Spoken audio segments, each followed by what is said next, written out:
അമേരിക്കയിലെ ഒരു കാലത്തെ കൊടും കുറ്റവാളികളായിരുന്ന ആളുകളുടെയൊക്കെ പേടി സ്വപ്നമായിരുന്നൊരു സ്ഥലമാണ് അൽക്കട്രാസ്. കൊടും കുറ്റവാളികളെ ശിക്ഷിച്ച് അയച്ചിരുന്ന ഒരു കനത്ത ജയിൽ, കാരാഗ്രഹം. സാൻ ഫ്രാൻസിസ്കോ നഗരത്തിലേക്ക് കയറിക്കിടക്കുന്ന ഉൾക്കടലിൻ്റെ നടുക്ക് ഒരു പാറക്കെട്ടുണ്ട്. ഒരു ദ്വീപാണത്. ആ ദ്വീപായി കിടക്കുന്ന പാറക്കെട്ടിൻ്റെ മുകളിൽ കോൺക്രീറ്റ് കൊണ്ട് പണിത കൂറ്റനൊരു കെട്ടിടമുണ്ട്. 1930കളിലും 40കളിലും 50കളിലും 60കളിലുമൊക്കെ അമേരിക്കയിലെ കുറ്റവാളികളെ ഭീതിപ്പെടുത്തിയിരുന്ന, സാധാരണക്കാർ പോലും അങ്ങോട്ടും തിരിഞ്ഞു നോക്കാൻ ഭയപ്പെട്ടിരുന്ന ഒരു ജയിലാണ് അൽക്കട്രാസ് ജയിൽ. ഈ അൽക്കട്രാസ് ഒരു ദിവസം ഞാൻ കാണാൻ പോയി. ഏതാണ്ട് ഒരു ദിവസം മുഴുവൻ ഈ അൽക്കട്രാസിനകത്തൂടെ, ജയിലഴികൾക്കുള്ളിലൂടെ ഞാൻ നടന്നു, കാഴ്ചകൾ ചിത്രീകരിച്ചു. അതിൻ്റെ കഥ പറയാം. 2010 ഞാൻ അമേരിക്കയുടെ തെക്ക് പടിഞ്ഞാറൻ സ്റ്റേറ്റുകളിലൂടെ ഒരു ദീർഘയാത്ര നടത്തിയത്. ഏതാണ്ട് 20 ദിവസം നീണ്ടു നിൽക്കുന്ന ഒരു ബസ് യാത്രയായിരുന്നത്. 2007 മുതൽ ഞാൻ അമേരിക്കയിലേക്ക് നിരന്തരമായി യാത്രകൾ ചെയ്യുന്നുണ്ട്. 2007 എനിക്ക് ആദ്യമായിട്ട് അമേരിക്കയുടെ വിസ കിട്ടുന്നത്, US വിസ. അത് 10 വർഷത്തേക്ക് കിട്ടി. പിന്നീട് വീണ്ടും 2017 ഞാനതൊന്ന് പുതുക്കി. ഇനി 2027 വീണ്ടും പുതുക്കണം. അപ്പോൾ ഞാൻ നിരന്തരമായി അമേരിക്കയിലേക്ക് യാത്ര ചെയ്യുന്ന കാലത്ത് തന്നെയാണ് തെക്ക് പടിഞ്ഞാറൻ സ്റ്റേറ്റുകളെ ചുവന്നേരൊന്ന് കാണണമെന്ന് എനിക്ക് ആഗ്രഹമുണ്ടായത്. കാരണം ഞാൻ പലപ്പോഴും ഒരു സിറ്റിയിലേക്ക് പോകുന്നു, ഇന്ത്യയിൽ നിന്ന് ദീർഘമായി യാത്ര ചെയ്ത് അവിടെ എത്തിച്ചെന്നിറങ്ങുന്നു, 4, 5, 6 ദിവസം ആ സിറ്റിയിലും അതിൻ്റെ പരിസരത്തുള്ള ചില സ്റ്റേറ്റുകളിലേക്കൊക്കെ പോകുന്നു. അതുപോരാ, ഒരു ദീർഘമായ യാത്ര തന്നെ വേണം. അങ്ങനെയാണ് ഞാൻ കോസ്മോസ് എന്ന് പറയുന്ന ടൂർ കമ്പനിയിൽ ടൂർ ബുക്ക് ചെയ്യുന്നു. കോസ്മോസ് നമുക്കറിയാം, ലോകപ്രശസ്തമായ ടൂർ കമ്പനിയാണ്. അവർക്ക് യൂറോപ്പിലും അമേരിക്കയിലും ആഫ്രിക്കയിലും എല്ലാം പാക്കേജ് ടൂറുകൾ നടത്തുന്നുണ്ട്. ഗ്രൂപ്പ് ടൂറുകളാണ്, കോച്ച് ടൂറുകളാണ്. അപ്പം അമേരിക്കയിലെ ലോസ് ആഞ്ചലസിൽ നിന്ന് യാത്ര ആരംഭിച്ച് പല സ്റ്റേറ്റുകളൊക്കെ പിന്നിട്ട് നമ്മൾ സാൻ ഫ്രാൻസിസ്കോയിലെത്തുന്നു. സാൻ ഫ്രാൻസിസ്കോ എനിക്ക് തോന്നുന്ന അമേരിക്കയിൽ ഏറ്റവും ബ്യൂട്ടിഫുള്ളായ, ഏറ്റവും രസകരമായ പട്ടണങ്ങളിലൊന്നാണ്. സാൻ ഫ്രാൻസിസ്കോ ബേ എന്ന് പറയുന്ന ഒരു ഉൾക്കടൽ ഈ കരയിലേക്ക് കയറി കിടക്കുകയാണ്, ഭൂമിക്കുള്ളിലേക്ക് കയറി കിടക്കുകയാണ്. ഈ ഉൾക്കടലിലേക്ക് തള്ളി നിൽക്കുന്ന ഒരു ദ്വീപ് പോലെ, അല്ലെങ്കിൽ ഒരു ഉപദ്വീപ് പോലെ തള്ളി നിൽക്കുന്ന ഒരു ഭാഗമാണ് സാൻ ഫ്രാൻസിസ്കോ സിറ്റി. 2-3 ദിവസം ഈ സാൻ ഫ്രാൻസിസ്കോയിൽ തന്നെ ഉണ്ടായിരുന്നു. സാൻ ഫ്രാൻസിസ്കോയും അതിൻ്റെ പരിസരത്തെ കാഴ്ചകളിലേക്കൊക്കെ പോയി. അടുത്ത ദിവസം നമ്മൾ സ്വതന്ത്രമായിട്ട് യാത്ര ചെയ്യാൻ അനുവദിക്കുന്നൊരു ദിവസമാണ്. കാരണം ഈ ടൂർ ബസ് അന്ന് നമ്മളെ കൊണ്ടുപോയില്ല. നമുക്ക് സ്വന്തമായിട്ട് സിറ്റിയിലെ കാഴ്ചകളിലേക്ക് പോകാം. അപ്പം നിങ്ങൾക്ക് ഇഷ്ടമുള്ളിടത്തേക്കൊക്കെ പോകാം, ഷോപ്പിംഗ് നടത്തേണ്ടവർക്ക് അതിന് പോകാം, ഭക്ഷണം കഴിക്കാൻ പോകേണ്ടവർക്ക് പോകാം, ബീച്ചിലേക്ക് പോകേണ്ടവർക്ക് പോകാം. അതല്ല, ഇവിടെ ഏറ്റവും ആഘോഷത്തിൻ്റെ ഒരു പ്രദേശമുണ്ട് ഈ ഉൾക്കടലിൻ്റെ തീരത്ത്. അതായത് പ്രധാന കടൽ ഇങ്ങനെ ഉള്ളിലേക്ക് കയറി കിടക്കുക. അതായത് നമ്മുടെ കൊച്ചിയിലൊക്കെ വേമ്പനാട്ട് കായൽ ഇങ്ങനെ കയറി കിടക്കുന്ന പറഞ്ഞ പോലെ ഒരു കായൽ പോലെ, അല്ലെങ്കിൽ ഒരു ബാക്ക് വാട്ടർ പോലെ കടലിങ്ങനെ കയറി കിടക്കുകയാണ്. അതിൻ്റെ തീരങ്ങളിൽ പണ്ട് ആവിക്കപ്പലുകൾ അടുത്തിരുന്ന പിയറുകളുണ്ട്. 1850കളിലും 60കളിലൊക്കെ വളരെ തിരക്കേറിയ, അതായത് 1950, 60 വരെയൊക്കെ സജീവമായിരുന്ന തീരങ്ങൾ. അവിടെ പിയർ എന്ന് പറഞ്ഞാൽ ബോട്ടും സ്റ്റീം ബോട്ടുകളും സ്റ്റീം ഷിപ്പുകളും ഒക്കെ അടുത്ത് ചരക്കിറക്കുകയും ആൾ കയറ്റുകയും ആളിറക്കുകയും ഒക്കെ ചെയ്തിരുന്ന ഈ വലിയ പാലമൊക്കെ വരുന്നതിന് മുമ്പ് തന്നെ അക്കരെ ഇക്കരെ കടത്ത് നടത്തുക ഒക്കെ ചെയ്തിരുന്ന വലിയൊരു തുറമുഖ ഭാഗം പോലത്തെ പ്രദേശം. അവിടെ ഈ ഉൾക്കടലിലേക്ക് ഇറക്കി കെട്ടിയ വലിയ പാലങ്ങളാണ് ഈ പിയർ എന്ന് പറയുന്നത്. ഈ പിയറുകളിൽ ആണ് അന്ന് ഗോഡൗണുകൾ, ചരക്കിറക്കുന്ന സ്ഥലങ്ങൾ, ആൾ കയറി ഇറങ്ങുകയും ചെയ്യുന്ന സ്ഥലങ്ങളൊക്കെ ഉണ്ടായിരുന്നത്. ഈ പിയറിനോട് ചേർന്നാണ് കപ്പലുകൾ വന്നിരിക്കുക, നമ്മുടെ കടൽപ്പാലം പോലെ തന്നെ. പക്ഷേ അതിനേക്കാൾ വളരെ ബൃഹത്താണ്. എന്ന് മാത്രമല്ല, 40-45-40 പിയറുകളിങ്ങനെ നിരന്ന് ഈ ഉൾക്കടലിലുണ്ട്. ഓരോ പിയറിലും 1, 2, 3 കപ്പലുകൾക്ക് എടുക്കാവുന്നത് പോലെയാണ്. അപ്പോൾ എത്ര കപ്പലുകൾ അവിടെ ഉണ്ടായിരുന്നു എന്ന് ചിന്തിച്ച് നോക്കുക.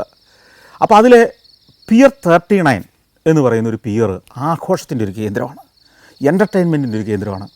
ഈ നഗരത്തിലുള്ളവരും ടൂറിസ്റ്റുകളായി വരുന്നവരും ഒക്കെ ഈ പിയർ 39ലേക്ക് വരും. ഈ പിയർ 39 ഇപ്പോൾ കപ്പലുകളോ ബോട്ടുകളോ ഒന്നും അടുക്കുന്നില്ല. ഈ പിയറിൻ്റെ മുകളിൽ മുഴുവൻ, അതായത് കടൽപ്പാലം പോലെ നിൽക്കുന്ന അതിൻ്റെ മുകളിൽ 2 നിലകളിലായിട്ട് നിരവധി റെസ്റ്റോറൻറ്റുകൾ, 10-40 ഷോപ്പുകൾ, സുവനീർ കടകൾ, എൻ്റർടൈൻമെൻറ്റ് സെൻറ്ററുകൾ, റെസ്റ്റോറൻറ്റുകൾ, കുട്ടികൾക്ക് കളിക്കാനുള്ള മെറിഗോ റൗണ്ട് പോലത്തെ ക്രോസലുകൾ, അക്വേറിയങ്ങൾ, അതുപോലെ നിരവധി തിയേറ്ററുകൾ, ഇങ്ങനെ നിരവധി. അതായത് ഒരു ഫാമിലി ആയിട്ട് ചെന്നാൽ ഒരു ദിവസം മുഴുവൻ എൻ്റർടൈൻഡ് ആവാനുള്ള സർവ്വ സാധനങ്ങൾ സെറ്റ് ചെയ്തിരിക്കുകയാണ് ഈ പിയർ 39. ധാരാളം റെസ്റ്റോറൻറ്റുകൾ, സീ ഫുഡിൻ്റെ റെസ്റ്റോറൻറ്റുകൾ, മനുഷ്യരിങ്ങനെ നിറഞ്ഞൊഴുകുകയാണ്. അപ്പോൾ അതിലൂടെ എല്ലാം ഞാൻ നടന്നു. രാവിലെ ചെന്ന് ഇതിലൂടെ നടന്നു, ഉച്ച നേരത്ത് അവിടുത്തെ ഭക്ഷണം കഴിക്കാം, രാത്രി വൈകി വരെ ആഘോഷത്തിൻ്റെ ഒരു കേന്ദ്രമാണ് ഈ പിയർ 39. ഇവിടെ വേറൊരു രസകരമായ കാഴ്ച കൂടിയുണ്ട്. അതിൻ്റെ ഒരു ഭാഗത്ത്, ഈ പിയറിൻ്റെ ഒരു ഭാഗത്ത് നിൽക്കുമ്പോൾ നിരവധി കടൽ ജീവികൾ ഈ തീരത്ത് വന്ന് കിടക്കുന്നത് കാണാം. കടൽ ജീവികൾ എന്ന് പറഞ്ഞാൽ സീ ലയൺ വിഭാഗത്തിൽപ്പെട്ട ജീവികളാണ്. അപ്പോൾ അത് ശരിക്കും പറഞ്ഞാൽ അടുത്ത കാലത്താണ് അവരവിടെ പ്രത്യക്ഷപ്പെട്ടത്. നൂറ്റാണ്ടുകൾക്ക് മുമ്പ് പോലൊന്നും ഈ സീ ലയണുകൾ അവിടെ ഇല്ല. 1989 ആദ്യമായിട്ട് സീ ലയണുകൾ ഇവിടെ രംഗപ്രവേശം ചെയ്യുന്നത്. അത് പിന്നീട് അവിടുത്തെ പോർട്ട് അതോറിറ്റി ജീവനക്കാർ തടി കൊണ്ടുള്ള ചില പ്ലാറ്റ്ഫോമുകൾ ഉണ്ടാക്കി കടലിലിട്ട് കൊടുത്തു, ഇവർക്ക് കയറി വെയിൽ കൊണ്ട് കിടക്കാൻ വേണ്ടി. ആദ്യം ഒരെണ്ണം വന്നു, പിന്നെ 2, 3, 4 ഏതാനും മാസങ്ങൾ കൊണ്ട് ആയിരക്കണക്കിന് സീ ലൈനുകളുടെ ഒരു കേന്ദ്രമായിട്ട് ഇവിടെ മാറി. അവിടുത്തെ ബോട്ടുകാരൊക്കെ പ്രതിഷേധം ഉയർത്തി, ഈ സീ ലൈനുകൾ ഇവിടുന്ന് ഓടിക്കണം, ഞങ്ങൾക്ക് ബോട്ടടിപ്പിക്കാൻ പറ്റുന്നില്ല. പക്ഷേ ഗവൺമെൻറ്റും അവിടുത്തെ പോർട്ട് അതോറിറ്റിയും ഈ പിയർ സീ ലൈനുകൾക്ക് വേണ്ടി അങ്ങനെ മാറ്റിവെച്ചു. അങ്ങനെ ഇപ്പോഴും സീ ലയണുകൾ അവിടെയുണ്ട്. ഞാൻ അതിലൂടെ ചെന്നു, അവിടെ സീ ലയണുകൾ ഇങ്ങനെ നിരന്ന് കിടക്കുന്നുണ്ട്. അവർക്ക് വെയിൽ കാഞ്ഞ് കിടക്കാൻ പറ്റുന്ന രീതിയിലുള്ള തടി കൊണ്ടുള്ള പ്ലാറ്റ്ഫോമുകൾ ഉണ്ടാക്കിയിട്ടുണ്ട്. ഇതെല്ലാം കണ്ട് ഇതിൻ്റെ അപ്പർ ഡെക്കിലേക്ക് കയറിയാൽ അപ്പർ ഡെക്കിൽ നിന്നാലും ധാരാളം റെസ്റ്റോറൻറ്റുകളും ഷോപ്പുകളും സുവനീർ കടകളും ഗിഫ്റ്റ് ഷോപ്പുകളും എല്ലാം ഉണ്ട്. അവിടെ നിൽക്കുമ്പോൾ നമുക്ക് കടലിലേക്ക് നല്ല മനോഹരമായൊരു വ്യൂ കിട്ടും. ഈ കടലിലേക്ക് നോക്കുമ്പോൾ അങ്ങ് അകലെ, തീരത്ത് നിന്ന് ഏതാണ്ട് ഒരു 2 കിലോമീറ്റർ അകലെ വലിയൊരു പാറ കാണാം. ഒരു കപ്പലിൻ്റെ ഷേപ്പിലാണ്, കടലിൽ ഉറച്ചു പോയൊരു കപ്പലിൻ്റെ ഷേപ്പിലാണ് ഈ പാറ നിൽക്കുന്നത്. ഈ പാറയാണ് ഞാൻ ആദ്യം പറഞ്ഞ അൽക്കട്രാസ് ജയിൽ. ഭീകരന്മാരായ കൊടും കുറ്റവാളികളെ തളച്ചിട്ടിരുന്ന, അവർക്ക് ഒരു കാലത്തും വെളിച്ചം കാണാൻ പറ്റാത്ത പോലെ, പുറം ലോകത്തേക്ക് കടക്കാൻ കഴിയാത്ത പോലെ ഒരു വിദൂര ദ്വീപിൽ ഒരു പാറക്കെട്ടിന് മുകളിലെ അതീവ സുരക്ഷയുള്ളൊരു ജയിൽ, അതാണ് അൽക്കട്രാസ്. അപ്പോൾ അവിടെ ഒന്ന് പോകണം. അപ്പോൾ ഞാൻ അന്വേഷിച്ചപ്പോൾ എനിക്ക് മനസ്സിലായി, ഈ പിയർ 39 നിന്ന് പുറകോട്ട് നടന്നാൽ പിയർ 33-ലെത്തും. ഈ പിയർ 33-ൽ നിന്ന് അൽക്കട്രാസ് കമ്പനിയുടെ ബോട്ടുകളുണ്ട്. അൽക്കട്രാസ് ഫ്ലയർ എന്ന് പറയുന്ന കൂറ്റിനൊരു ബോട്ട്, എനിക്ക് തോന്നുന്നു ഓരോ മണിക്കൂറോ 1.5 മണിക്കൂറോ ഇടവിട്ട് ഈ പിയർ 33-ൽ നിന്ന് അൽക്കട്രാസിലേക്ക് ആളുകളെ കൊണ്ടുപോകുന്നുണ്ട്. നമ്മളവിടെ പോയി ടിക്കറ്റ് എടുത്താൽ മതി. ഉടനെ ഞാൻ ഇറങ്ങി അവിടുന്ന് നടന്നു പിയർ 33-ലെത്തി. അവിടെ ചെല്ലുമ്പോൾ ധാരാളം ആളുകൾ കയറാൻ ക്യൂ നിൽക്കുകയാണ്. അവിടെ ടിക്കറ്റ് എടുത്തു, ബോട്ടിലേക്ക് കയറാൻ ക്യൂ നിൽക്കണം. അങ്ങനെ അടുത്ത ബോട്ട് വന്നു, ഞാൻ അതിനുള്ളിലേക്ക് കയറി. 700 പേർക്ക് യാത്ര ചെയ്യാവുന്ന ബോട്ടാണ്. ഒരു ചെറിയ കപ്പലിനോളമുള്ള ഒരു ബോട്ട്, വമ്പൻ ബോട്ട്. അതിൻ്റെ 2 നിലകളിലായിട്ട് ആളുകൾക്ക് ഇരിക്കാം. അതിൽ താഴത്തെ നില എന്ന് പറയുന്നത് വലിയൊരു റെസ്റ്റോറൻറ്റാണ്. മുകളിലേക്ക് കയറി ചെല്ലുമ്പോൾ അവിടെ ഇതിലേക്കാളേറെ ആളുകൾ. അവിടെ ഇരുന്നാൽ നല്ല തണുപ്പുള്ള സമയമാണ് ഞാനീ പോകുന്നത്, ഡിസംബർ മാസത്തിലാണ്. പക്ഷേ അവിടെ നിന്ന് കഴിഞ്ഞാൽ അതിമനോഹരമായ കാഴ്ചയാണ്. ഈ ഉൾക്കടലിലൂടെ നമ്മളിങ്ങനെ യാത്ര തുടങ്ങുമ്പോൾ അങ്ങകലെ, അങ്ങ് ഇടതുവശത്ത്, അങ്ങ് പടിഞ്ഞാറേ തീരത്ത് നമ്മുടെ ഗോൾഡൻ ഗേറ്റ് ബ്രിഡ്ജ് കാണാം. ഇതിനകത്ത് ഈ ഉൾക്കടലിൽ ചിതറിക്കിടക്കുന്ന ചില ദ്വീപുകൾ കാണാം. തീരത്തെ പിയറുകൾ കാണാം. ആഘോഷത്തിൻ്റെ തീരങ്ങൾ കാണാം. സാൻ ഫ്രാൻസിസ്കോ നഗരത്തിൻ്റെ തന്നെ ഡൗൺ ഏരിയയിലെ ആകാശം മുട്ടുന്ന കെട്ടിടങ്ങൾ കാണാം. വിചിത്ര രൂപങ്ങളുള്ള നിർമ്മിതികൾ കാണാം. ഇതെല്ലാം കണ്ടുകൊണ്ട് വളരെ രസകരമായൊരു യാത്രയാണ്. അങ്ങനെ നമ്മൾ അൽക്കട്രാസിനോട് അടുക്കുകയാണ്. ഈ അൽക്കട്രാസിൻ്റെ തീരത്തേക്ക് എത്തുമ്പോഴേക്കും നമ്മൾ അവിടെ ഒരു ബോട്ട് ജെട്ടിയുണ്ട്, അവിടെ ചെന്നിറങ്ങാം. എല്ലാവരും ഇറങ്ങി, 10-700 ആളുകൾ തന്നെയുണ്ട്. അപ്പോൾ ഈ ഇറങ്ങിച്ചെല്ലുന്ന ആളുകൾക്ക് വേണ്ടി അവിടെ ചെന്ന് ഇത്തരം ഓരോ ബോട്ടും അടുക്കുമ്പോൾ അവിടെ ഒരു സ്റ്റേജ് പോലൊരു സ്ഥലത്ത് നിന്നിട്ട് ഒരു മൈക്കിലൂടെ ഒരു പ്രഭാഷണം നടത്തുന്നുണ്ട്, ഒരു പ്രസംഗം നടത്തുന്നുണ്ട്. ഞാനും എൻ്റെ ചോട്ടിൽ പോയി നിന്നു. അപ്പം അതായത് പറയുന്ന ഇതാണ്, ഈ അൽക്കട്രാസ് ജയിലിൻ്റെ ചരിത്രമാണ്. ഈ അൽക്കട്രാസിൻ്റെ ഈ ദ്വീപിൽ ആദ്യകാലത്ത് ഒരു ലൈറ്റ് ഹൗസ് മാത്രമേ ഉണ്ടായിരുന്നുള്ളൂ. പിന്നീട് 1906 മുതൽ 1933 വരെ അമേരിക്കൻ മിലിറ്ററിയുടെ ഒരു ബേസായിരുന്നു ഇവിടെ. ധാരാളം സൈനികർ താമസിച്ചിരുന്ന ഒരു ബേസ്. ഈ ദ്വീപ് മുഴുവൻ അമേരിക്കൻ മിലിറ്ററി ബേസായിട്ട് മാറി. അതായത് 1-ാം ലോകമഹായുദ്ധ കാലത്തൊക്കെ ഇവിടെ അമേരിക്കയുടെ ഒരു മിലിറ്ററി ബേസായിരുന്നു. പിന്നീട് കുറച്ചു കാലം ഈ മിലിറ്ററിയുടെ ഒരു തടവറയായിട്ടും അത് മാറി, പട്ടാളത്തിൻ്റെ ഒരു ജയിൽ.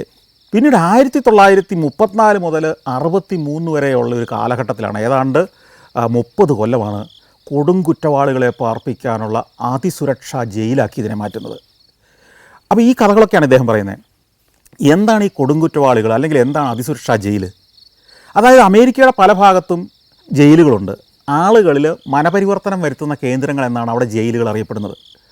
കൊലപാതകം, റേപ്പ്, തട്ടിക്കൊണ്ടുപോകൽ, കൊള്ള, കവർച്ച, ഇങ്ങനെയൊക്കെയുള്ള വലിയ ക്രിമിനൽ ആക്ടിവിറ്റീസ് നടത്തുന്നവരെ ശിക്ഷിക്കുന്നതാണ്. അപ്പോൾ അതിൽ ചിലർ വലിയ ഗാങ്സ്റ്റേഴ്സ് ആയിരിക്കും.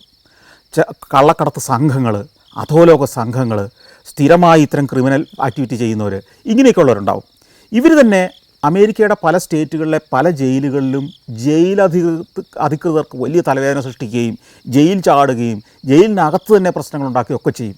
ഇവരെ അവർക്ക് അവിടെ മാനേജ് ചെയ്യാൻ പറ്റാതെ വരുമ്പോൾ അവരെ കൊടും ക്രിമിനലുകളായിട്ട് പ്രഖ്യാപിച്ച് അവരെ കൊണ്ടുവന്ന് താമസിപ്പിക്കുന്ന സ്ഥലമാണ് ഈ അൽക്കട്രാസ്. അതായത് ജയിലുകളുടെ ജയിൽ എന്ന് വേണേൽ പറയാം. ജയിലുകൾക്ക് മറ്റ് സാധാരണ വലിയ ജയിലുകൾക്ക് ഹാൻഡിൽ ചെയ്യാൻ പറ്റാത്ത അത്ര കൊടും ക്രിമിനലുകളെ കൊണ്ടുവന്ന് പാർപ്പിക്കുന്ന സ്ഥലം. ഏതാണ്ട് 600 പേർക്ക് താമസിക്കാനുള്ള സൗകര്യം അവിടെ ഉണ്ടായിരുന്നു. പക്ഷേ പലപ്പോഴും 300-320 തടവ് പുള്ളികളാണ് പരമാവധി അവിടെ ഉണ്ടായിരുന്നത്. ധാരാളം ഉദ്യോഗസ്ഥർ അവിടെ ഉണ്ടായിരുന്നു. നമ്മൾ കയറി ചെല്ലുമ്പോൾ തന്നെ അവിടെ ഒരു ബോർഡുണ്ട്. ഈ ബോർഡ് ഈ അതിസുരക്ഷാ ജയിൽ എന്ന് പറയാനുള്ള കാരണം കൂടെ നമുക്ക് മനസ്സിലാവും. അവിടെ എഴുതി വെച്ചിട്ടുണ്ട്, പഴയ ബോർഡാണ്. അതായത് ഈ തീരത്തിനോടടുത്ത് 200 മീറ്ററിനടുത്തേക്ക് ഒരു ബോട്ടോ വള്ളമോ ഒന്നും അടുക്കാൻ പാടില്ല എന്നായിരുന്നു അവിടെ എഴുതി വെച്ചിരുന്നത്. അത് ചുറ്റും എഴുതി പ്രദർശിപ്പിച്ചിട്ടുണ്ട്, ഈ ദ്വീപിൻ്റെ ചുറ്റോട് ചുറ്റും. അതായത് ഏതെങ്കിലും ഒരു ബോട്ട്, സർക്കാരിൻ്റെയോ ഈ ജയിലധികാരികളുടെയോ ബോട്ടല്ലാതെ മറ്റൊരു ബോട്ടും ഇതിന് 200 മീറ്റർ അടുത്തേക്ക് വന്നാൽ ഈ ദ്വീപിൻ്റെ ചുറ്റും വാച്ച് ടവറുകളുണ്ട്. ഈ വാച്ച് ടവറുകളിൽ തോക്കുമായി സ്ഥിരം കാവൽക്കാരുണ്ടാവും. 200 മീറ്ററിന് അടുത്തേക്ക് വന്നാൽ ഇവരാദ്യം അത് ക്രോസ് ചെയ്താൽ അവരൊരു സൈറൺ മുഴക്കും. അത് കേട്ടിട്ട് പിന്തിരിഞ്ഞില്ലെങ്കിൽ വെടിവെച്ചിടുക എന്നുള്ളതേ ഉള്ളൂ. വെടിവെച്ച് ബോട്ട് മുക്കും. അത്ര കർശനമായ തീവ്രമായ സുരക്ഷയിൽ ഒരുക്കി നിർത്തിയിരുന്ന ഒരു ദ്വീപ്. ഏതു സമയവും കാവൽക്കാരുടെ നിരീക്ഷണത്തിലായിരിക്കും ഇവരെ. കൂടാതെ ഇവിടുന്ന് ജയിലിൽ ചാടിയാൽ ഈ പസഫിക് സമുദ്രത്തിൻ്റെ ഈ ഉൾക്കടലിലെ ജലമെന്ന് പറയുന്നത് എപ്പോഴും അതിശൈത്യമുള്ളതാണ്. അതുകൊണ്ട് തന്നെ 1 കിലോമീറ്റർ കൂടുതലൊന്നും ഒരാൾക്ക് നീന്താൻ കഴിയാത്ത അത്ര തണുപ്പായിരിക്കും ഏത് സമയത്തും. കാരണം പസഫിക്കിലെ ജലം ഏത് സമയവും തണുത്ത ജലമാണ്. അതിലൂടെ നീന്തി മറുകര കടക്കുക എന്ന് പറയുന്നത് അസാധ്യം. അതുകൊണ്ട് തന്നെ നീന്താൻ മറുകര കടക്കാൻ ശ്രമിച്ചവർ മിക്കവരും ഇതിനകത്ത് മുങ്ങിച്ചത്തു പോയിട്ടേ ഉള്ളൂ. അതുപോലെ തന്നെ വലിയ ഷാർക്കുകൾ ഈ കടലിലുണ്ട്. അപ്പോൾ ഇതിനകത്ത് നീന്തുന്നവർ ഒന്നുകിൽ തണുത്തു മരഞ്ഞ് കടലിനടിയിലേക്ക് മുങ്ങിപ്പോകും, അതല്ലെങ്കിൽ ഈ കടൽ ജീവികൾ മത്സ്യങ്ങൾക്ക് ഇരയായി മാറും. അല്ലാതെ മറുകര പറ്റുന്നത് ഒരു സാധ്യതയേ ഇല്ലാത്ത കാര്യമായിരുന്നു. ഇതവിടെ താമസിക്കുന്ന തടവുപുള്ളികളെയും വരുമ്പോൾ തന്നെ ബോധവൽക്കരിക്കും, അവർക്കും അറിയാം. അതുകൊണ്ട് തന്നെ അപൂർവങ്ങളായിട്ട് മാത്രമേ ആളുകൾ ഇതിനകത്ത് നിന്ന് തടവ് ചാടാൻ ശ്രമിച്ചിട്ടുള്ളൂ. എങ്കിലും തടവ് ചാടാൻ ശ്രമിക്കുകയും പിടിക്കപ്പെടുകയും കൊല്ലപ്പെടുകയും കലാപം ഉണ്ടാക്കുകയും തടവ് ചാടുക തന്നെയും ചെയ്ത ചില ആളുകളുണ്ട്. അവരുടെ കഥകൾ ഞാൻ വഴിയെ പറയാം. ഈ താഴെ നമ്മൾ ഈ ബോട്ടിൽ നിന്ന് ഇറങ്ങുന്ന സ്ഥലത്ത് നിന്ന് ഏതാണ്ട് ഒരു 10-30 നില കെട്ടിടത്തിൻ്റെ ഉയരം, അത്രയും ഉയരത്തിലേക്ക് ഈ പാറക്കെട്ടിൻ്റെ മുകളിലാണ് ശരിക്കും ഈ പ്രധാന ജയിൽ. അപ്പോൾ അവിടേക്ക് റാമ്പ് പോലെ വളഞ്ഞ് കയറി പോകുന്ന റോഡുണ്ട്, നമുക്കതിലൂടെ കയറിപ്പോകാം. ഈ താഴത്തെ ഭാഗത്ത് അപ്പാർട്ട്മെൻറ്റുകൾ പോലത്തെ കുറേ കെട്ടിടങ്ങളുണ്ട്. അത് ജയിൽ ഓഫീസർമാരുടെയൊക്കെ താമസയിടങ്ങളായിരുന്നു. ഈ ഐലൻഡിൽ തന്നെയാണ് അവരും താമസിച്ചിരുന്നത്. പക്ഷേ ഓരോ ഷിഫ്റ്റ് അനുസരിച്ച് അവർ ഇവിടുന്ന് അപ്പാർട്ട്മെൻറ്റിൽ നിന്ന് കുടുംബമായിട്ട് താമസിച്ചവരൊക്കെ ഉണ്ട്. അപ്പോൾ അവർ ഡ്യൂട്ടിക്ക് അവിടെ മല കയറി മുകളിൽ ചെല്ലും, അവിടെ താമസിക്കും. അതിവിസ്തൃതമായൊരു ദ്വീപൊന്നുമല്ല, കൂടിപ്പോയാൽ 100-300-400 മീറ്റർ നീളം, അതിൻ്റെ ഒരു പകുതി വീതി, ഇത്രയുള്ളേ ഉള്ളൂ. പക്ഷേ അതിൻ്റെ ഏതാണ്ട് മുകൾത്തട്ട് മുഴുവൻ നിറഞ്ഞു നിൽക്കുന്നത് പോലെ കോൺക്രീറ്റ് കൊണ്ട് പണിത് അതീവ സുരക്ഷയുള്ള ഉരുക്ക് ചട്ടങ്ങൾ കൊണ്ട് അഴികളും വാതിലുകളും ജനലുകളും ഒക്കെ സൃഷ്ടിച്ച ഒരു കൂറ്റൻ നിർമ്മിതിയാണ്. 1900-ൻ്റെ ആദ്യ നാളുകളിൽ ഇങ്ങനെയൊരു ജയിൽ ഇവിടെ നിർമ്മിക്കും, അല്ലെങ്കിൽ ഇത്തരമൊരു കോൺക്രീറ്റ് ബിൽഡിംഗ് പണിയുമ്പോൾ ലോകത്തിലെ ഏറ്റവും വലിയ കോൺക്രീറ്റ് കെട്ടിടം അതായിരുന്നു അക്കാലത്ത്. അപ്പോൾ ഞാനിങ്ങനെ മല കയറി മുകളിലേക്ക് പോവുകയാണ്. പോകുന്ന വഴിക്ക് അവിടെ ഒരു വാട്ടർ ടാങ്ക് കണ്ടു, ഒരു ഉരുക്കിൻ്റെ വാട്ടർ ടാങ്ക്, 3 കാലിൽ ഇങ്ങനെ പൊങ്ങി നിൽക്കുന്ന ഉരുക്കിൻ്റെ വാട്ടർ ടാങ്ക്.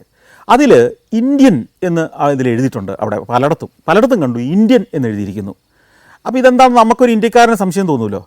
അപ്പോൾ മനസ്സിലായി അത് ഇന്ത്യൻ എന്നത് നമ്മൾ ഇന്ത്യക്കാരെ കുറിച്ചല്ല, അമേരിക്കയിലെ റെഡ് ഇന്ത്യൻസിനെ കുറിച്ചുള്ളതാണത്. റെഡ് ഇന്ത്യൻസ് എഴുതിയിരിക്കുന്നതാണ് ഇന്ത്യൻ എന്നുള്ള. അതിന് താഴെ എന്തൊക്കെയോ ഉണ്ട്, അത് മാഞ്ഞു പോയിരിക്കുന്നു. അതായത് 1963 ഈ ജയിലിൻ്റെ പ്രവർത്തനം അവസാനിപ്പിച്ചു എന്ന് ഞാൻ പറഞ്ഞല്ലോ.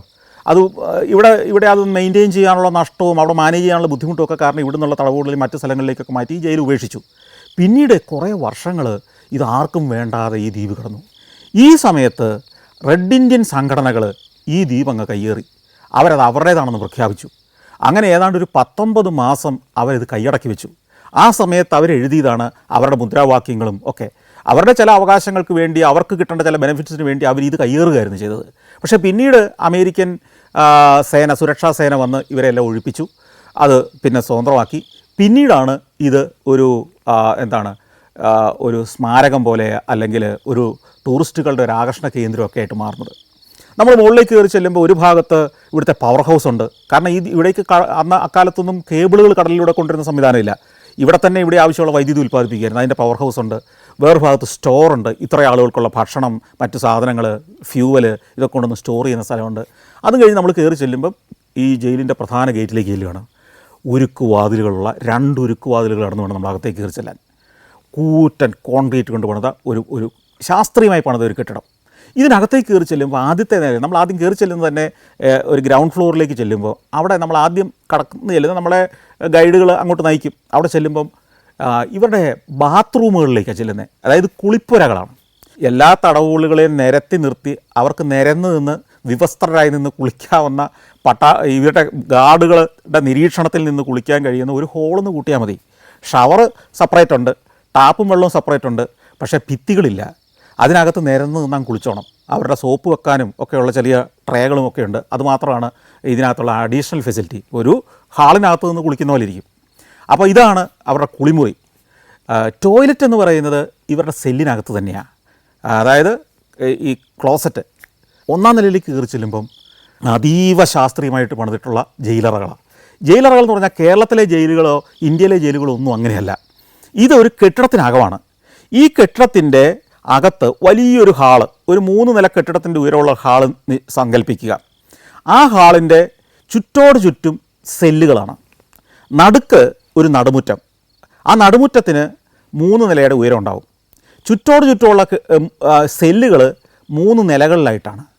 ഇതിൻ്റെ എല്ലാം മുമ്പിലൂടെ ഒരു വരാന്ത ഇങ്ങനെ ചുറ്റോട് ചുറ്റും കടന്നു പോകുന്നുണ്ടാവും. അതായത് ഈ സെല്ലിൻ്റെ നടുക്കുള്ള നടുമുറ്റത്ത് നിന്ന് വട്ടത്തിൽ നോക്കിയാൽ നമുക്ക് എല്ലാ സെല്ലും കാണാം. 3 നിലയിലുള്ള എല്ലാ സെല്ലും കാണാം. ഈ സെല്ലുകളുടെ എല്ലാം മുൻഭാഗത്ത് അഴികളാണ്. അതുകൊണ്ട് തന്നെ ഈ ഏതാണ്ട് ഇതിനകത്ത് നടക്കുന്ന പ്രവർത്തനവും കാണാം. അതായത് നിങ്ങൾ ഈ ഏത് നിലയിലെ ഏത് വരാന്തയിൽ നിന്നാലും മിക്കവാറും എല്ലാ സെല്ലിലെയും കാഴ്ച കിട്ടും. കാരണം എല്ലാ സെല്ലിൻ്റെയും മുൻഭാഗം ഈ ഓപ്പൺ സ്പേസിലേക്ക് തുറന്നായിരിക്കുന്നത്. മുൻഭാഗത്ത് മറയൊന്നുമില്ല. അതുകൊണ്ട് എല്ലാ അഴികൾ മാത്രമേ ഉള്ളൂ. വേറൊരു കാര്യം എന്താണെന്ന് വെച്ച് കഴിഞ്ഞാൽ ഈ സെല്ലിലെ വാതിലുകൾ തുറക്കുന്നത് ഒരു വാതിലായിട്ടല്ല തുറക്കുക. ഒരു നിലയിലെ എല്ലാ സെല്ലിലെയും വാതിൽ ഒറ്റയടിക്ക് തുറക്കുന്ന രീതിയിലാണ് സെറ്റ് ചെയ്തിരിക്കുന്നത്. അത് നമ്മളെ കാണിച്ചു തരും. ഈ ഓരോ വരാന്തയുടെ ഓരോ അറ്റത്തും ഒരു ലിവറുണ്ട്. ഈ ലിവർ തിരിക്കുമ്പോൾ എല്ലാ സെല്ലിൻ്റെയും വാതിലുകൾ ഒന്നിച്ച് തുറക്കും. മനസ്സിലായി? അങ്ങനെയാണ് സിസ്റ്റം. എല്ലാവരും കയറിക്കഴിഞ്ഞ് ഗാർഡ്സ് തോക്കായിട്ട് നിൽക്കുകയാണല്ലോ. എല്ലാവരും അകത്ത് കയറി കഴിഞ്ഞിട്ട് ഈ അറ്റത്തിൽ ലോക്ക് ചെയ്ത് കഴിഞ്ഞാൽ എല്ലാ വാതിലും ഇടാക്കുക. അതായത് ഇതിനകത്ത് പൂട്ടിക്കഴിഞ്ഞാൽ ഈ പൂട്ട് തുറക്കാൻ ഇവർക്ക് പറ്റില്ലെന്നർത്ഥം. ജയിൽ പുള്ളികൾക്കോ അല്ലെങ്കിൽ പെട്ടെന്ന് ഒരു കീ സംഘടിപ്പിച്ച് ഒരാൾക്കോ ചെന്ന് ഒരാളുടെ ജയിൽ അല്ലെങ്കിൽ ഒരു സെല്ല് മാത്രമായിട്ട് തുറക്കാൻ കഴിയില്ല. ഈ മുറിക്കകത്തേക്ക് നമുക്ക് കയറാം. ഇതിനകത്ത് കയറി കഴിഞ്ഞാൽ 1 അടി നീളം, അതായത് നല്ല നീളമുള്ള ഒരാൾ കൈ നീട്ടി വെച്ച് കിടന്നാൽ ഒരറ്റത്ത് മറ്റേറ്റത്ത് വേണേൽ എത്താമെന്ന് അർത്ഥം. 8 അടി നീളം, 5 അടി വീതി. ഇതാണ് ഒരു സെല്ലിൻ്റെ അളവ്. 5 അടി വീതി. ഇതിനകത്ത് ഓരോരുത്തരാണ് കിടക്കുന്നത്. ഒന്നിൽ കൂടുതൽ ആളുകൾ കിടത്തില്ല. കാരണം ഇതെല്ലാം കൊടും കുറ്റവാളികളാണല്ലോ. അതിനകത്ത് കയറ്റി കിടത്തി കഴിഞ്ഞാൽ ഒരു ഭാഗത്ത് കയറി ചെല്ലുന്ന ഗ്രില്ലിനോട് ചേർന്ന് തന്നെ ഒരു വശത്ത് ഈ 5 അടിക്കകത്ത് ഏതാണ്ട് ഒരു 2.5 അടിയും പോകുന്ന പോലെ ഒരു കട്ടിലുണ്ട്. ഈ കട്ടിലിൻ്റെ തൊട്ടപ്പുറത്ത് ഒരു മേശ, ഒരു മടക്കി വെക്കാവുന്ന ഏതാണ്ട് ഈ ടേബിളിൻ്റെ അത്രമാത്രം ടോപ്പ് വരുന്ന ഒരു മേശയുണ്ട്. അത് ഭിത്തിയിലേക്ക് മടക്കി വെക്കാം, ആവശ്യമുള്ളപ്പോൾ നൂർത്തിടാം. അതിൻ്റെ താഴെ തന്നെ അതുപോലെ തന്നെ മടക്കുകയും നൂർക്കുകയും ചെയ്യാവുന്ന ഒരു സ്റ്റൂൾ പോലത്തെ ഒരു സംവിധാനമുണ്ട്. അതും മടക്കി അത് നൂർത്തിട്ട് മേശയും കൂടെ നൂർത്തിട്ടാൽ അവിടെ ഇരുന്ന് വായിക്കുകയോ എഴുതുകയോ ഒക്കെ ചെയ്യാം. അതിൻ്റെ തൊട്ടടുത്ത് തന്നെ അതിൻ്റെ പുറകിൽ ഈ സെല്ലിൻ്റെ ഏറ്റവും പുറകിലായിട്ടാണ് ഒരു ക്ലോസറ്റ് ഉണ്ട്. അതിന് പ്രത്യേകിച്ച് മറയൊന്നുമില്ല. അതായത് ഈ ഗ്രില്ലിൽ കൂടെ നോക്കിയാൽ ഈ ക്ലോസറ്റ് ഇത് തമ്മിൽ സെപ്പറേഷൻ ഒന്നുമില്ല. ക്ലോസറ്റ്, ഒരു വാഷ് ബേസിന്, ഈ പറഞ്ഞ മേശ, കസേര, ഒരു കട്ടിൽ, ഇത്രയും സാധനമാണ് ഈ മുറിക്കകത്തുള്ളത്. ഇതെല്ലാം എവിടെ നോക്കിയാലും ആളുകൾക്ക് കാണാം. അതിനകത്തും ഇതിനെ സെപ്പറേറ്റ് ചെയ്യുന്ന മറകളോ ഒന്നുമില്ല. എല്ലാ ദിവസവും രാവിലെ 7 മണിയാകുമ്പം ഒരു ബെല്ലടിക്കും. ഈ ബെല്ലടിക്കുമ്പം എല്ലാവരും ഉണർന്നിരിക്കണം. ഉണർന്നു കഴിഞ്ഞാൽ പിന്നെ 20 മിനിറ്റ് സമയമുണ്ട്. നിങ്ങൾക്ക് ഫ്രഷ് ആകാം, ടോയ്ലറ്റിൽ പോകാം, പല്ല് തേക്കേണ്ടവർക്ക് പല്ല് തേക്കാം, ഷേവ് ചെയ്യേണ്ടവർക്ക് ഷേവ് ചെയ്യാം. മാത്രമല്ല ബെഡൊക്കെ നല്ല വൃത്തിയായിട്ട് വിരിച്ചിട്ട്, കാരണം ഇതൊന്നും വൃത്തികേടായിട്ട് കിടക്കാൻ പറ്റില്ല. നിലത്ത് വൃത്തികേടൊന്നും ഉണ്ടാവില്ല. ഈ ക്ലീനിങ് ഇതെല്ലാം 7:20 ആകുമ്പോൾ തീർത്തിരിക്കണം. 7:20 അടുത്ത മണിയാണ്. അടുത്ത മണിയോടുകൂടി തന്നെ ഞാൻ പറഞ്ഞല്ലോ ഇതിൻ്റെ അറ്റത്തെ ലിവർ തിരിക്കും. ലിവർ തിരിക്കുമ്പോഴത്തേക്ക് എല്ലാ സെല്ലിൻ്റെയും വാതിലുകൾ ഒന്നിച്ച് തുറക്കും. എന്നിട്ട് ഇവർ ആ സമയത്ത് നിശബ്ദരായി ഈ സെല്ലിന് പുറത്തിറക്കി നിൽക്കണം എല്ലാവരും. അതിൻ്റെ എണ്ണം എടുക്കും. ഈ നടുക്കത്തെ ഏട്രിയത്തിൽ നിന്നാൽ എല്ലാവരും അറിയാം, എല്ലാ സെല്ലിൻ്റെ മുമ്പിൽ ആളുണ്ടോയെന്ന് അറിയാം. ആളില്ലെങ്കിൽ അവർ ആ ഫ്ലോറിൻ്റെ ചുമതലയുള്ള ഗാർഡുകൾ തോക്കുമായിട്ട് വരും. അവർ നോക്കും എന്തുകൊണ്ടാണ് ഏക്കാത്തത് അല്ലെങ്കിൽ എന്തുകൊണ്ടാണ് പുറത്തിറങ്ങാത്തതെന്ന് നോക്കും. ആളില്ലേ ഉണ്ടോ ഇത് പരിശോധിക്കും. അവരുടെ എണ്ണം എടുക്കും. ഈ എണ്ണം എടുത്തു കഴിഞ്ഞാൽ പിന്നെ നേരെ ഡൈനിങ് ഹാളിലേക്ക് കൊണ്ടുപോവാണ്. ഈ ഡൈനിങ് ഹാള് ഞാൻ പറഞ്ഞ ഈ ഏട്രിയത്തിൻ്റെ താഴത്തെ ഫ്ലോറിലാണ്. അതിലൂടെ നേരെ അങ്ങ് ചെന്ന് കഴിഞ്ഞാൽ റെസ്റ്റോറൻറ്റ് പോലത്തെ ഒരു സ്ഥലമാണ്, ഒരു ക്യാൻറ്റീൻ പോലെയാണ്. അവിടെ പോയിരിക്കാം.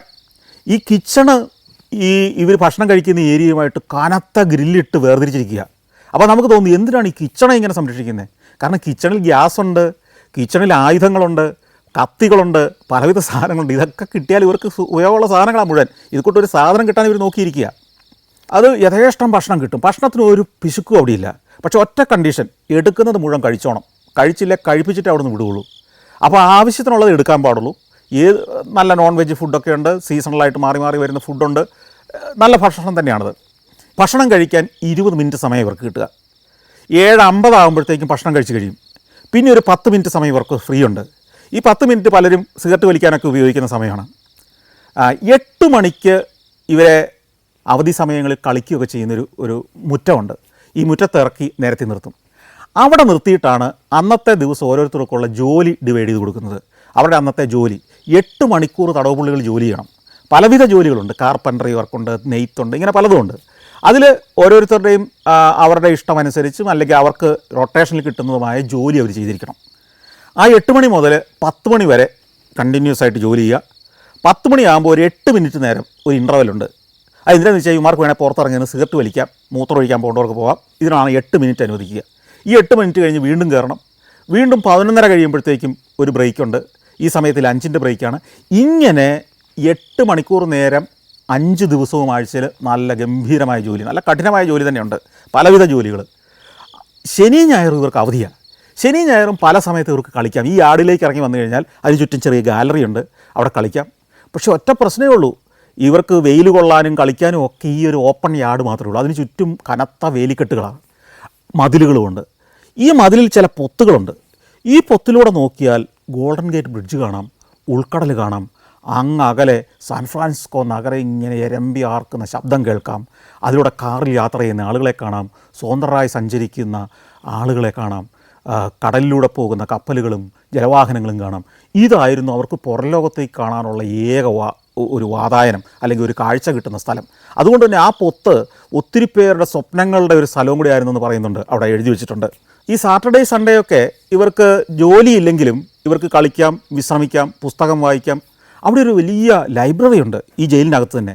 ഏതാണ്ട് 15,000 പുസ്തകങ്ങളുള്ള ലൈബ്രറിയാണ്. അപ്പോൾ വേറൊന്നും ചെയ്യാനില്ലാത്തതുകൊണ്ട് ഈ ശനി ഞായറും ഒക്കെ ഏറ്റവും കൂടുതൽ ആളുകൾ ചെയ്തിരുന്നത് പുസ്തകം വായനയായിരുന്നു. കുറേ പേര് കളിക്കുമ്പോൾ ബാക്കിയുള്ളവർ ഈ ഗാലറിയിൽ ഇരുന്ന് കഥകൾ പറയും, പരസ്പരം സംസാരിക്കും. അപ്പോൾ ഓരോ സെല്ലുകളിൽ കിടക്കുന്നവർക്കും പരസ്പരം ആശയവിനിമയം നടത്താനുള്ളൊരു സമയമൊക്കെ ആയിരുന്നു ഈ പറഞ്ഞ ശനി ഞായർ ദിവസങ്ങളൊക്കെ. സ്വാതന്ത്ര്യമില്ലെങ്കിലും അത്യാവശ്യ സൗകര്യങ്ങളെല്ലാം ഉള്ള ഒരു സ്ഥലമായിരുന്നു. കാരണം അമേരിക്കൻ സ്റ്റാൻഡേർഡ് അനുസരിച്ച് മനുഷ്യാവകാശങ്ങളൊക്കെ പരിപാലിച്ചുകൊണ്ട് തന്നെ ആളുകളെ സംരക്ഷിച്ചിരുന്നൊരു സ്ഥലമാണ്. പക്ഷേ അവിടെ വസിച്ചിരുന്ന മുഴുവൻ കൊടും കുറ്റവാളികൾ, ഇതിവിടെ വന്നിട്ടും പ്രശ്നങ്ങളുണ്ടാക്കിയ ധാരാളം ആളുകളുണ്ട്. അവരെ പാർപ്പിക്കുന്ന 10-36 സെപ്പറേറ്റ് സെല്ലുകളുണ്ട്. അതിൽ തന്നെ 6 ഇരുട്ടറകളായിരുന്നു. അതിനകത്ത് വെളിച്ചം കടക്കാത്ത ഇരുട്ടറകൾ. ഈ ഇരുട്ടറകളുടെ അടിഭാഗത്ത് പോലും ഉരുക്ക് പാളികൾ കൊണ്ടാണ് ഫ്ലോർ ചെയ്തിരുന്നത്. അതായത് ഇവർ മാന്തി കുഴിച്ചിറങ്ങിപ്പോരുത്. എങ്കിലും ഇങ്ങനെയൊക്കെ ചെയ്തെങ്കിലും ഇവിടെ ഒരിക്കലൊരു കലാപം പൊട്ടിപ്പുറപ്പെട്ടു. 1946 ആ അട്ടിമറി ഉണ്ടായത്. ബാറ്റിൽ ഓഫ് അൽക്കട്രാസ് എന്നാണ് ആ കലാപം അറിയപ്പെടുന്നത്. അതായത് ബോണി കോയി എന്ന് പറയുന്ന ഒരു തടവുപുള്ളിയാണ് ഇതിനെല്ലാം തുടക്കമിട്ടത്. പുള്ളി ഈ വർക്ക്ഷോപ്പിൽ പണിയുമ്പോഴും ഒക്കെ അവിടുന്ന് ഓരോ നട്ടും ബോൾട്ടും ഒക്കെ വെറുതെ അടിച്ചു മാറ്റിക്കൊണ്ടുവരും, എപ്പോഴൊക്കെയോ കിട്ടും. ഈ നട്ടും വലിയൊരു ബോൾട്ടും ഉപയോഗിച്ച് പുള്ളി ഈ ഉരുക്കഴിയുടെ ഈ മുമ്പിലെ ഉരുക്കഴികളുണ്ടല്ലോ, ഈ അഴി കുറേശ്ശെ അകത്താൻ തുടങ്ങി. അതിൻ്റെ നടുഭാഗം ഈ ബോൾട്ട് കൊണ്ടിങ്ങനെ ചിറ്റി എങ്ങനെയൊക്കെയോ ഇത് പയ്യെ അകന്ന് ഇയാൾക്ക് തല പുറത്തിടാനുള്ള സൗകര്യം കിട്ടിയപ്പോൾ ഒരു ദിവസം ഇയാൾ അത് ഉപയോഗിച്ച് പുറത്ത് ചാടി. ഇയാളിതിന് തിരഞ്ഞെടുത്ത സമയമെന്ന് പറയുന്നത് ഈ ഡ്യൂട്ടി മാറുന്ന സമയമായിരുന്നു. അപ്പോൾ ഈ ഡ്യൂട്ടി മാറുന്ന സമയത്ത് ഇവർക്കൊരു ഹാൻഡ് ഓവർ ചെയ്യുന്ന, അതായത് അടുത്ത ഡ്യൂട്ടിക്ക് വരുന്ന ആളുകൾക്ക് ഇതെല്ലാം ഹാൻഡ് ഓവർ ചെയ്യുന്നൊരു സമയമാണ്.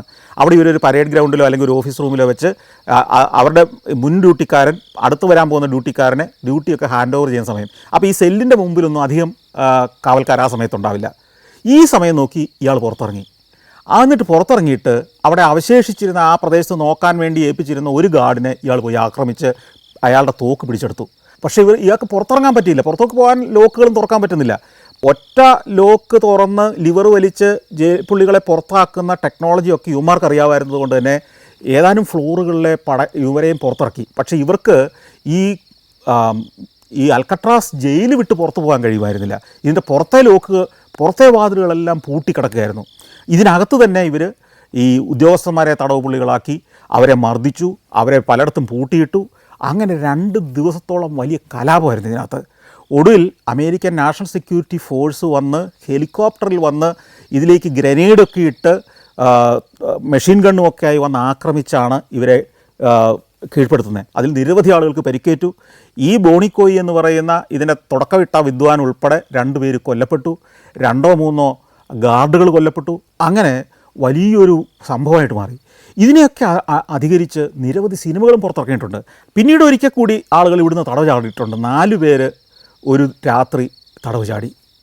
അത് രസകരമായ കാര്യമാണ്. കാരണം ഇവരുടെ സെല്ലിൻ്റെ പിന്നിൽ ഞാൻ പറഞ്ഞല്ലോ, ഏറ്റവും പുറകിൽ സെല്ലിൻ്റെ ഏറ്റവും പുറകിൽ ടോയ്ലറ്റാണ്, ക്ലോസറ്റാണ്. ടോയ്ലറ്റ് എന്ന് പറയത്തില്ല, ക്ലോസറ്റ് മാത്രമേ ഉള്ളൂ. ഈ ക്ലോസറ്റിൻ്റെ പൈപ്പ് ചെല്ലുന്നത് ഈ ഭിത്തിക്ക് പുറകിലേക്കാണ്. അപ്പോൾ ഇവരുടെ കോമൺ സെൻസ്, ഇവന്മാർക്ക് കൊനഷ്ട് ബുദ്ധി ഭയങ്കരമാണല്ലോ, ഇവന്മാരുടെ കൊനഷ്ട് ബുദ്ധി വർക്ക് ചെയ്തു. ഇത് പുറകോട്ട് ചെല്ലുന്നത് ഏതെങ്കിലും ഈ പൈപ്പുകൾ പോകുന്ന ഒരു ഡക്റ്റ് എന്താണെങ്കിലും കാണും. അപ്പോൾ ഈ പിന്നിലെ ഭിത്തി ഒന്ന് തുരന്നാൽ അതിനകത്തേക്ക് കടക്കാം. ഇവന്മാർ പല രാത്രികൾ നിരവധി ദിവസങ്ങളിൽ ക്ഷമയോടെയുള്ള പ്രവർത്തനത്തിലൂടെ ഇവരുടെ ഭക്ഷണശാലയിൽ നിന്ന് മോഷ്ടിച്ചുകൊണ്ട് വന്ന ഫോർക്കും സ്പൂണും ഉപയോഗിച്ച് ഭിത്തി മാന്തി ഇവരുടെ ശ്രദ്ധയിൽപ്പെടാതിരിക്കാൻ വേണ്ടി ആ മാന്തിയ സ്ഥലം പകൽ കാണാത്ത രീതിയിൽ അവരവരെ ഒളിപ്പിച്ചു വെച്ച് ദിവസങ്ങൾ കൊണ്ട് അവിടെ ഒരു പൊത്തുണ്ടാക്കി 4 പേരും കൂടെ തീരുമാനിച്ച ഒരു ദിവസം ഈ പൊത്തിലൂടെ പുറത്തേക്ക് ചാടി. പുറത്തേക്കല്ല ചാടുന്നത്, ഒരു ഡക്റ്റിനകത്തേക്കാണ്. ഈ പൈപ്പ് ലൈൻ പോകുന്ന ഡക്റ്റ് കഴിഞ്ഞാൽ പിന്നെ കനത്ത ഭിത്തി തന്നെയാണ്, പുറത്തേക്കൊന്നും പോകാൻ പറ്റില്ല.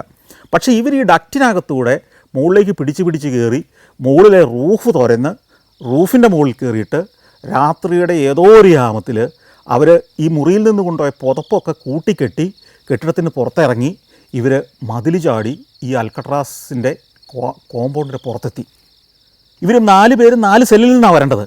പക്ഷേ ഒരു ഹതഭാഗ്യന് ഈ കൃത്യസമയത്ത് ഇതെല്ലാം തുരന്ന് ചാടി ഈ ഡക്റ്റിനകത്തൂടെ കയറി മേൽക്കൂരയ്ക്കായി താഴെ ഇറങ്ങാൻ പറ്റിയില്ല. അയാൾ ചെന്നപ്പോഴത്തേക്കും ബാക്കി 3 പേരും അവിടുന്ന് രക്ഷപ്പെട്ടു പോയി കഴിഞ്ഞിരുന്നു. അവരവിടെ ഉപേക്ഷിച്ചിട്ട് പോയ ഈ തുണിയുടെ അംശവും, അതായത് പിടിച്ച് കയറാൻ ഉപയോഗിച്ച പുതപ്പിൻ്റെ കഷ്ണമൊക്കെയാണ് പിന്നെ ഇവന് കാണാൻ പറ്റിയത്. ഇവൻ തിരിച്ച് കയറി വന്നു. ഈ ഗാർഡുകൾക്ക് ഇത് മനസ്സിലായില്ല. ഗാർഡുകൾ നോക്കുമ്പം എല്ലാ മുറിയിലും കട്ടിലേൽ ഓരോരുത്തർ പുറച്ചു കൂട്ടി കിടക്കുന്നുണ്ട്.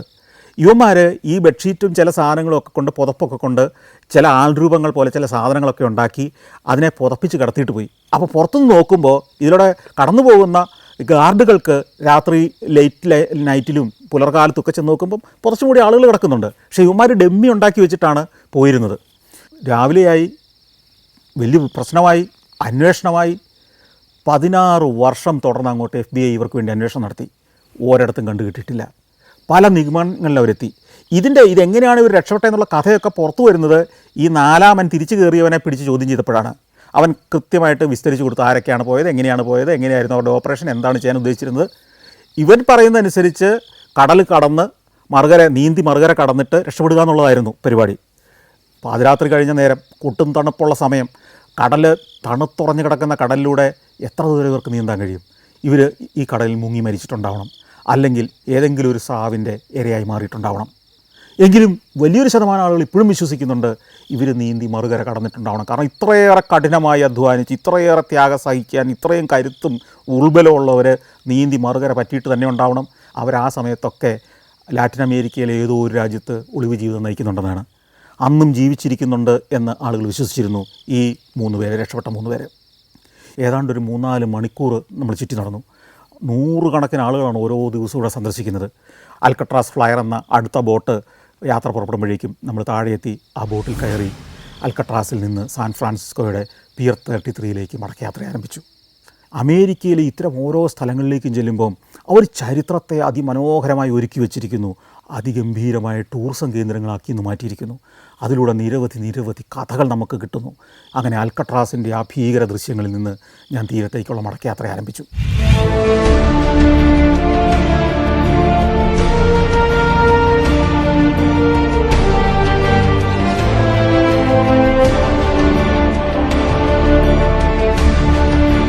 Malaysia, Thailand, Tanzania, China. സഞ്ചാരം വോളിയം നമ്പർ 12. ഫുൾ HDയിലുള്ള ഈ അപൂർവ ദൃശ്യയാത്രാ വിവരണ ശേഖരം സ്വന്തമാക്കാൻ 9995 444 222 എന്ന നമ്പറിലേക്ക് സഞ്ചാരം എന്ന് SMS ചെയ്യൂ.